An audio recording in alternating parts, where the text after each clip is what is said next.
This is the JTV Caribbean News. I am Sean Rose.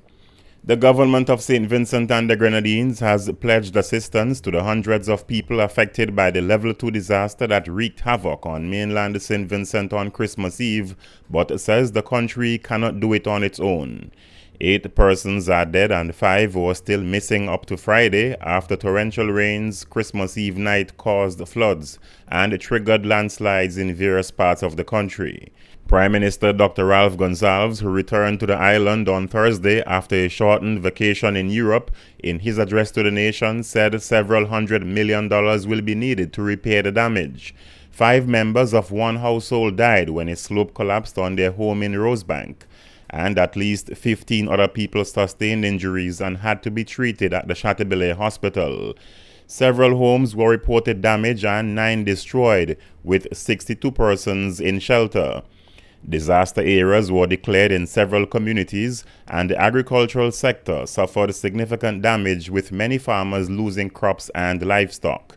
The road infrastructure also took a huge beating, and over half of the population was without pipe-borne water on Christmas Day, after 3 of the Central Water and Sewerage Authority's distribution systems were damaged.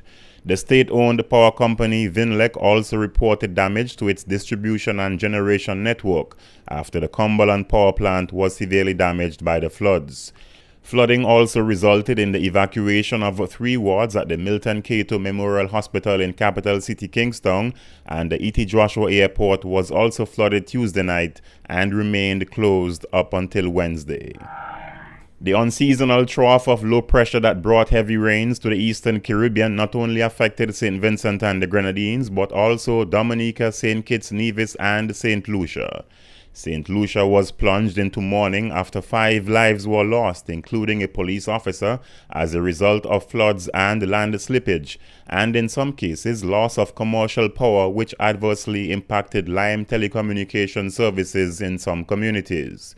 At least 1 road in Dominica was cut off on Tuesday due to heavy rainfall and rock slides. No lives were reported lost, however, some homes and property were extensively damaged. On Christmas Eve morning, St. Kitts and Nevis National Disaster Coordinator Carl Herbert urged vehicle owners and pedestrians not to cross flowing guts and warned of potential flash flooding in low-lying areas. Meanwhile, Prime Minister of Trinidad and Tobago, Kamla Persad Bissessar, requested her country's Office of Disaster Preparedness and Management mobilize foodstuff and emergency supplies to be sent to the OECS countries in need. Prime Minister Bissessar, who is also the chairman of the 15-member Caribbean community, said she had been updated on the situation in St. Vincent and the Grenadines, St. Lucia and Dominica, and that Port of Spain is ready to assist if assistance is requested from the affected islands. Trinidad and Tobago's murder toll has jumped to 400 after several people, including a member of the Trinidad and Tobago Regiment, were shot and killed over the weekend. Reports coming out of TNT say Lance Corporal Rawl Fletcher, aged 34, was shot multiple times in the head, while his best friend and businessman Mitra Maharaj, 45, was shot several times about the body in a drive-by shooting that also claimed the life of a 19-year-old National Energy Skills Center student, Anil Diram. The Trinidad Regiment, in a statement, said Defense Force personnel were working alongside the police to determine the perpetrators of this gruesome act. Meanwhile, police said an employee of United Independent Petroleum Marketing Company Limited, who was shot and killed on Saturday night, may have been linked to an illegal diesel racket that has taken a multi-million-dollar hit in recent times. Thomas Cook Airlines has officially inaugurated its non-stop weekly service from Manchester to Antigua. The service, which began last week, will fly from Manchester International Airport to VC Board International Airport every Thursday, departing at 10 a.m. and arriving at 2:45 p.m. local time. It is the only service outside of London to Antigua.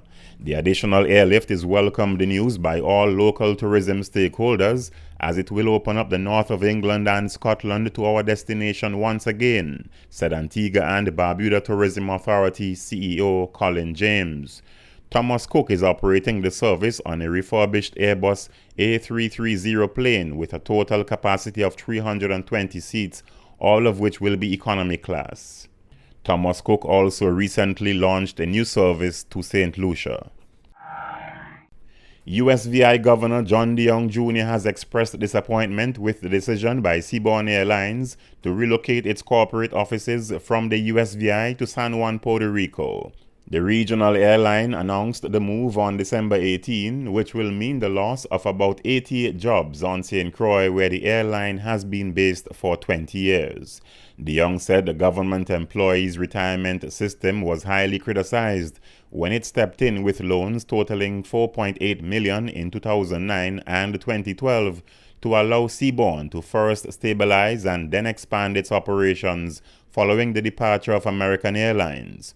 However, he said Puerto Rico is now providing $16 million to the airline and an equity position, which frankly will allow Seabourn to become a stronger airline and offer more service to the region.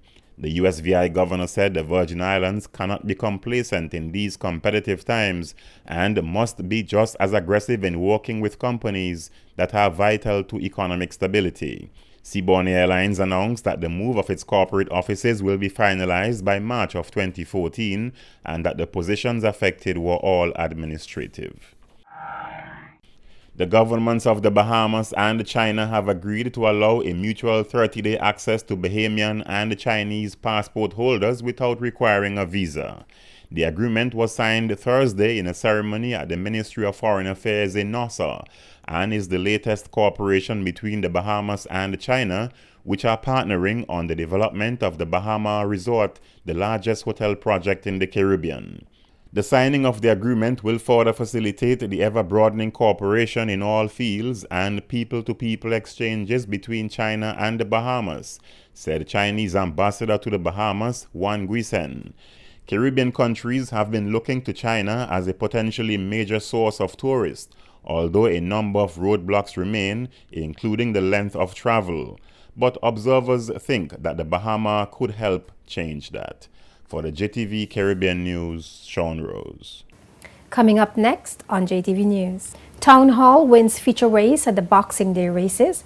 Virgin Islanders and nationals of different countries came out to celebrate Christmas around the world with the premiere. Another memorable Longbush Christmas Day parade, and we hear New Year's resolutions and wishes from residents.